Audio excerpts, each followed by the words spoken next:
Hey guys, this is Editors Depot and you're watching another intro template tutorial. Feel free to pause this video at whatever moment you wish if we're going a little too fast for you. And if you have any questions, leave them down below in the comment section.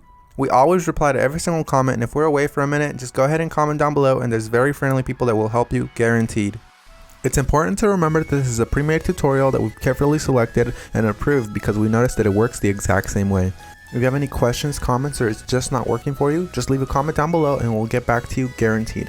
Now this tutorial requires both Adobe After Effects and Cinema 4D. You will absolutely require them. If you do not have them, go ahead and visit EditorsDepot.com. We can do any template customization at very affordable prices. Just feel free to select the template you wish and check out with it and detail everything you want on the template.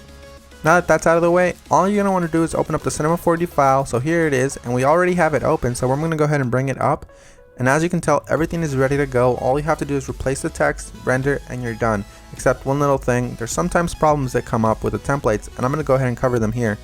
Sometimes the audio will be included, and you don't have to worry a bit about that. As you can tell on this template, the audio is included. It's not a problem at all, and sometimes the font is not included. If it's not, all you want to do is of course look for the text layers. They will look a little like this. Select it, and then hit font, and select any font you wish. You can visit DesignerDepot.net for any font you wish. The first thing you want to do is of course modify one of the text layers. So here it says your. I'm going to go ahead and hover the text after I select it and replace it with editors. I'm going to do the same thing for the second layer behind that one. I'm going to hover the text and write editors. Now that that's done, I'm going to go ahead and render preview, and as you can see it says editors, everything is 100% fine. You do the exact same thing for the bottom layers. I selected both at the same time. I'm going to replace it with Depot. Once I go ahead and render preview, it looks amazing and I'm happy with it. I'm 100% happy with the colors because it's red and Editors Depot is red, but if you're not happy with the colors, you can simply come down below, double click it, and make any modifications you wish, whether it's make it green, make it blue, or blend it all together and make a little purple. I'm going to go ahead and keep it this way, and I'm going to go ahead and go to my render settings now. Once you're in the render settings, you're going to want to make sure that your width and height is set to 1920 x 1080 if you have a very good computer or decent computer and you have time. If you have a slow computer and you probably don't have that much time, you make sure you set it 1280 by 720. You want to make sure you tick all frames, and then you go to save. You make sure it has a PNG sequence for a faster render that does not reduce quality at all. And you want to make sure you select file here. Make sure you make a folder for this one render sequence that's alone and empty. Mine is template render, and I'm going to name my every single sequence render. You close that and you begin the render. While it finishes rendering, I'm going to go ahead and open up my Adobe After Effects file and go ahead and get started with that for you guys.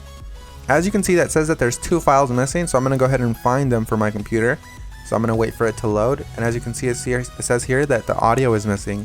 I'm going to go ahead and double click the file, and I'm going to find it for the computer. It should be included in the template, and if it's not included, we're sorry and we're going to do our best to try to help you, but if it's not, you can go ahead and include any audio you want. As you can see here, it's not included, so I'm going to go ahead and just drag in one of my copyright free files that I have in my library. You can use the one that we're using for this tutorial. Another really quick tip you can actually follow is just close this, right click the file, and go to rename. You can actually copy the entire name if it still has the original name of the song.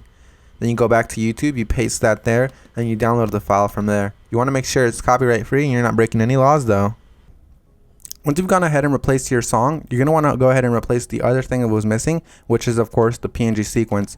It might be a PNG file, .png, or it might be an MP4 file, or anything within those regards, like QuickTime for example.